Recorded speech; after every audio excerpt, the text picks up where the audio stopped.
Tonight we're looking at the unassuming cue bid, which is often, in fact I'm going to put it up here, often, very often, it is shortened to UCB, i.e. the letters.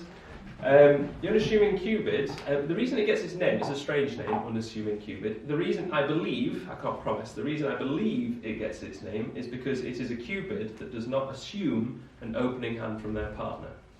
So the unassuming cue bid is used when your partner has made an overcall rather than an opening bid. So when your partner makes an overcall, the difference in nature of that bid is that they are promising a good suit, a 5-card suit or longer, a decent suit quality-wise, but not necessarily a decent hand. So they might not have 12, 11 or whatever points or more. They might just have 6, but with a good suit, or they might have 9. We just don't know. So the bottom kind of the barrel of the overcalls is a lot weaker than an opening hand. So you often have a problem in responding to an overcall when you yourself have an opening hand, especially when you have a fit. Because if you have a fit for your partner's suit, when that's a major, that's obviously better. When you have a fit for your partner's suit and an opening hand, you feel like game is on, but game isn't necessarily on because they might have quite a weak hand for their overcall bid. So the unassuming cue bid is a cue bid that does not assume an opening hand from the overcall, and that's where I believe it gets its name from. So the problem with this north hand, if you just take this bidding example, East opens a diamond, our partner overcalls 1 spade, 5 spades, 6+ points, that kind of region. West passes, let's say, I've done that to make my life easy, but obviously they might bid 2 diamonds or 3 diamonds or something like that. And now north, we have a problem. If we just raise the spades, let's say we bid 2 spades or 3 spades, that doesn't actually promise any points. The reason for that is the style of bidding as an overcall is about aggression. The original bid here, this 1 spade bid, that's a destructive bid. That's a bid that's trying to interrupt the opponents. So the responsive style is along the same line of thought. It's along the same vein of, if you're trying to interrupt the bidding, any raise of spades here is also trying to interrupt the bidding. So any bid of spades, 2 spades, 3 spades, 4 spades, 5 spades, 6 spades, 7 spades, all of those spades are all not necessarily promising any points, they're just promising spades, they're promising a fit. Okay? That's where the level of the fit comes in. So if we were to just, let's say we bid 2 spades, which will be a massive underbid, but let's say we did bid 2 spades, that does not have any points promised attached to it at all. That could genuinely be 0 points. Now it's not often 0 points, but it could genuinely be 0 points. It simply says, I have a spade fit with you. So that would be 3 cards in spades. So we have a problem where we actually have a decent hand. And the problem is, we can't invite our partners to bid game by bidding their suit. Because if we bid 2 spades or 3 spades, they won't necessarily bid again because they don't know we have any points at all. Because the bidding is so different. So what we have to do, the clue is in the name, cue bid, what we have to do is we bid the opponent's suit instead. And when you bid the opponent's suit, it says you actually have a good hand and a fit for your partner. So if you raise your partner's suit, that is a poor hand with however many cards. 2 spades will promise 3 cards in spades, 3 spades will promise 4 cards in spades, and so on. If you don't raise your partner's suit directly and instead you bid the opponent's suit, that says you have a fit and a good hand. Now, what a good hand is constituted as is obviously subjective. But by bidding the opponent's suit, it's certainly a strong action. Whenever you bid the opponent's suit, it's always some kind of strong action. In this instance, it says, I have a fit for your suit and I have a decent hand. Now, what I constitute as worthy of an unassuming cue bid, for me, is 11 points or more, perhaps 10 points or more. 10 is the line for me. 10 or fewer, you do level of the fit. 10 or more, you do unassuming cue bid. So obviously 10 for me is right on the nose. 9 I think is too weak to do an unassuming cue bid, and 11 I think is too good to do level of the fit. So that's where I would draw the line. Obviously if you have a lot of shape, like you have a void, then you could consider that worth something extra. But typically with a balanced-ish hand, it's kind of 11 upwards, I would say. So close to an opening hand yourself. You could say it's an opening hand-ish. That's a fair analysis. So by bidding the opponent's suit, you are saying, I have a fit for your overcall, which only means you only require 3 cards because they promised 5, and I have 11-ish, an opening hand-ish, points-wise. Okay? The important information there is that it's genuinely plausible to think that you and your partner have actually got enough points for game. Because their overcall is promising, let's say, 6 or 7 points, but it could go right the way up to kind of 15, 16-ish. They might have a really good hand for their overcall, but they just started with 1 spade.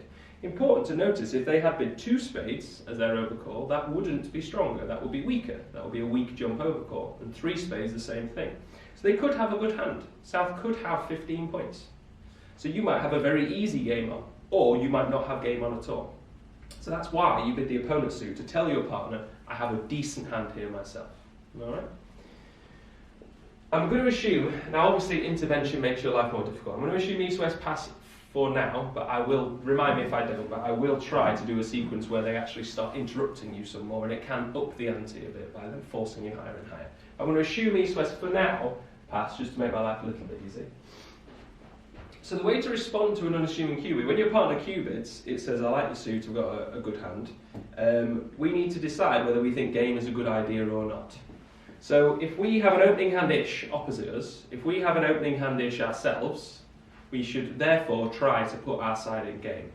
There are some risks. There are risks that they've got 11 and you've got 11 and you've both taken a positive view of your hand and you've decided to go for game and actually game isn't on. But generally speaking, if you've got an opening hand for your overcall, after an unassuming cue bid, you should try to put your team in game.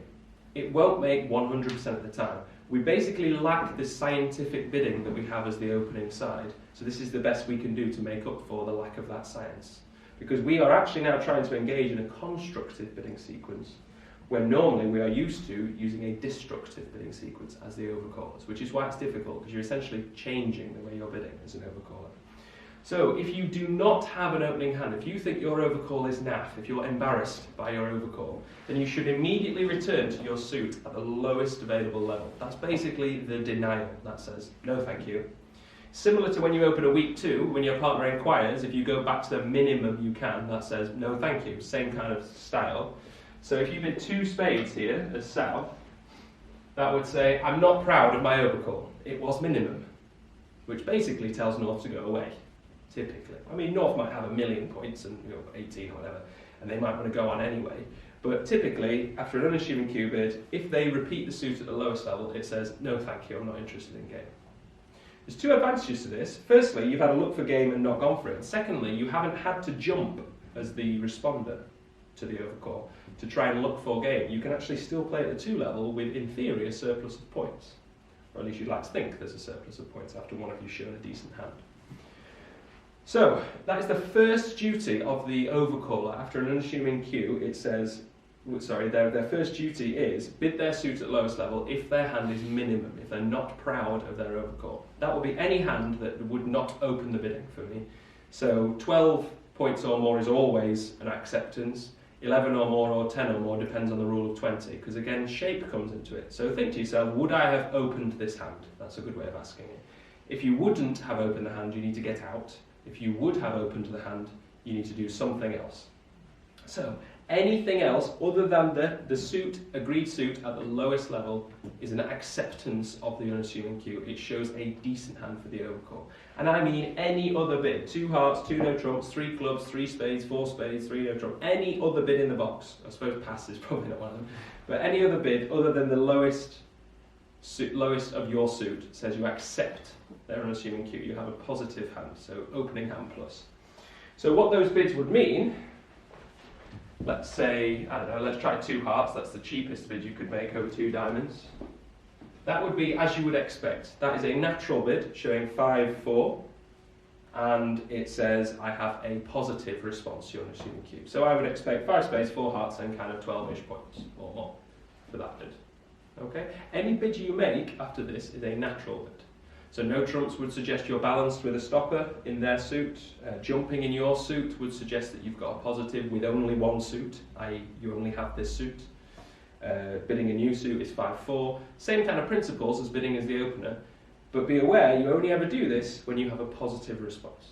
So a hand that would have opened to the bidding. Okay, so this hand really just proceeds naturally. You can almost, I could have said, I don't have to tell you that because you'll work it out. Because you work it out. If your hand's good, you bid something. If your hand's not, you get out. That's basically the principle of it. Okay, so that's the kind of overview. The respondent to the overcaller, which I believe is called the advancer, which I thought was a fancy term for it. If you bid the same suit, that's a weak action, showing a certain number of cards. If you bid the opponent's suit, that's a strong action, so showing an opening hand-ish and a raise for your partner's suit. It's important you have a fit for your partner's suit when you make an unassuming cue bid, because all of your playing strength relies upon playing in a suit. Your partner's overcall suggests they need that. Well, needs a strong word. They really want that suit as trumps when they make an overcall. So you need a fit.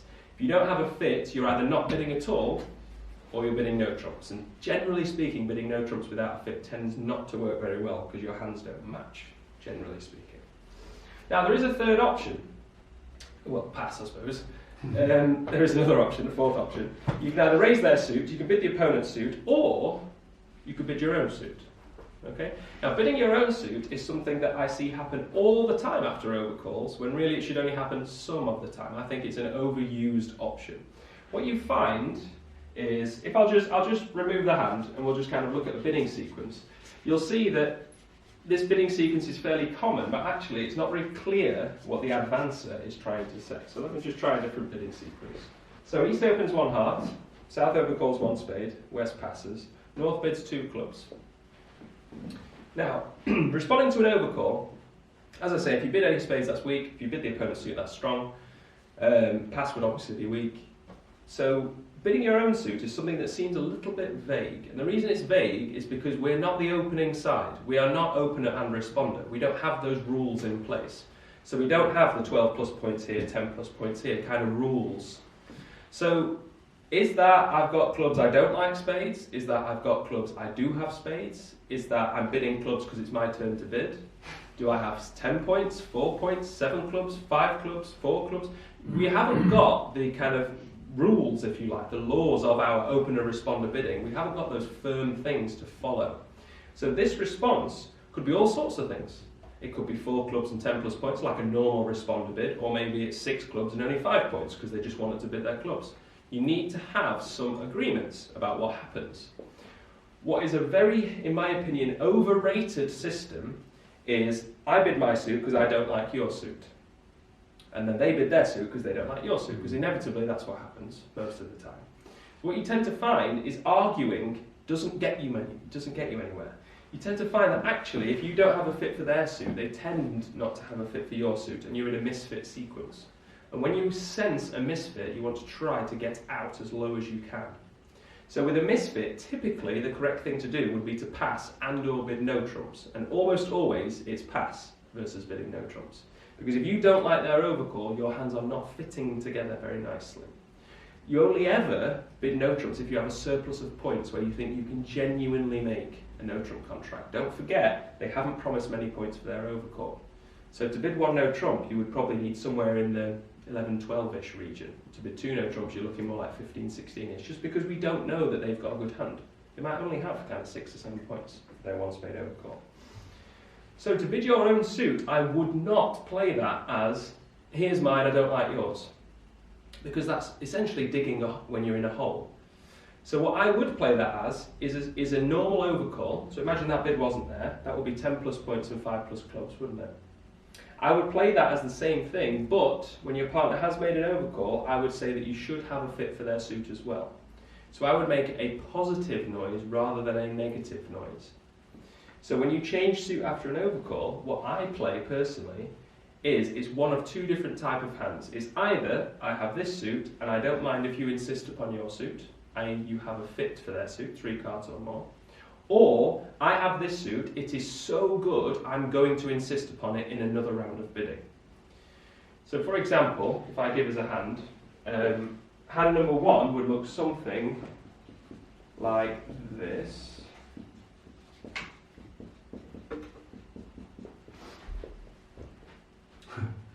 So you can bid 2 clubs because you have clubs, but you don't mind. In fact, you like your partner's spades. Okay? I wouldn't ever bid a suit because I despise my partner's suit. That is not good reasoning as an overcaller. So you bid your suit because you are cooperating. It's a cooperative, constructive thing, right? So I would bid 2 clubs on this hand to give my partner more information. I have a club suit and I have a spade fit. You could, of course, use the unassuming cue bid on this hand, couldn't you? You could bid 2 hearts, which says I have a spade fit. And kind of an opening-ish hand. This is close, isn't it? If you can bid a suit, it tends to be better because your partner then knows whether you have a double fit or not. And when you have a double fit, you have lots of tricks. So you tend to be able to make game at a lot less than 25 points with 2 fits. Because what happens with a double fit, you draw the trump, you run the clubs. That happens a lot. So, bidding a suit, for me, expresses that you either have one of two hands. This is hand number one, a hand that has a fit for your original suit and a suit of their own. This is especially important when your partner has overcalled a minor and you have a major. It's especially important then because you want to get the major involved. And the second kind of hand is a hand where you feel like you are going to be rebidding your suit. A hand where you think you must mention them. You can't keep them to yourself. So something like that. Probably a little bit better than that. Let's say that. So when you change suit after an overcall, it tends to be option one. Here's my suit, but I don't mind yours. You can, if you feel like your suit is basically unsuppressible, you have to mention it. You can bid a suit if you feel like it is rebid worthy. So when you bid 2 clubs, if they bid 2 spades, you are willing to commit to the cause of rebidding 3 clubs. You are entitled to bid your own suit if you think it is so good, you're willing to bid it twice. But what you mustn't get in the habit of doing is bidding your own suit when you don't like your partner's suit, when it's a kind of mediocre suit. It's only when it's rebid worthy. I would like to say, ideally 7 cards, but 6 good ones is good enough, for as long as it's rebid worthy. Because you're going to have to rebid at the 3 level almost always. So rebid worthy is 6 very good ones or 7 decent ones, I would say. You tend to find that doesn't happen very often. But I have had it where I've said you only ever change suit with a fit and someone has passed with an 8-card suit. So that's why I put that extra thing in. If you do have a suit that is so good you have to mention it, you are entitled to do so, but it's not very often that that will happen. Okay? As I say, it's more important if I flip these a little bit and make that, let's say 2 diamonds. It's more important when your suit is a major because you want to try, if you can, I've just basically turned these suits upside down, something like that. You want to try to mention a major more often than you want to try to mention a minor, because if you mention a major you might find a fit there. So if you bid 2 hearts here, the fact that your partner knows you've got 5 hearts is quite important. They might have 3 hearts themselves. So you might have a fit in hearts and diamonds. Alright, so it's more important, the change suit thing is more important when you have a major over a minor than it is when you have a minor over a major. Yes? You want to change sorry. something else. Good point. That's a fair comment. Yeah. So your 3 options, well, strictly speaking, there are 4 options. Oh, hang on. Right, okay, 5 options. Pass, that's one option when your partner overcalls. Bid no trumps. They're the 2 they're very negative orientated, those bids. Pass versus no trumps. Pass tends to win an awful lot of the time because bidding no trumps you require a lot of firepower to get you to the required number of points to make no trump contracts when your partner's made such a weak bid as an overcall. Your 3 more positive options are raise your partner's suit, which is a weak bid but a support bid, and you bid to the level of the fit. Bid your own suit, which suggests you have your own natural overcall suit, 5 cards or more, good quality, that kind of jazz, and a fit for your partner's suit, or the really long suit where you're going to bid it twice. And the final option, the unassuming cue bid, when you bid the opponent's suit, which says, I agree your suit and I have a good hand being opening hand-ish, plus. Okay, they're your kind of options. You tend to find most of the time you're either passing or doing level of the fit. You're passing because you don't like their overcall, or you're bidding level of the fit because your hand is naff, but you have a fit for them. Okay? The other options are not particularly frequent, but the unassuming cue bid is probably the 3rd most frequent. Yes? The 2 options where you bid your own suit, yes, or you bid your own suit either because you've got a fit or because you want to win. Points-wise, are they also strong hands?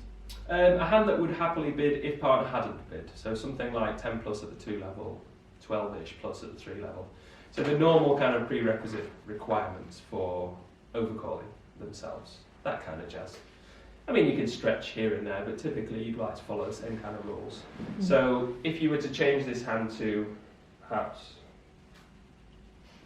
let's say, that. Where is that? Your option here is bid 2 hearts showing a heart fit, a heart suit and a diamond fit, or pass. I don't think those hearts are good enough. I don't think your hand is good enough. So I would probably pass obeying the level of the fit here, which is imperfect because you would like to show your heart suit, wouldn't you? But you need to follow the rules-ish. You know, if you make it sort of close, like ace queen, I'm probably tempted enough to do it now. Right. You want to try to follow the same rules as the overcall as much as you can. If there is a heart fit present and you were to pass on the previous hand, you need your partner to come back in with a double or something like that to find that fit, unfortunately. It's just a lot harder as overcallers to find the fits, unfortunately. Okay? Happy? Any questions on any of the 5 options? Well, pass and no trumps are easy, I think. Level of the fit's fairly straightforward. It's just bidding your own suit or bidding unassuming cue bid that's a little bit fancy, if you will. Okay? Yeah. Good. Right.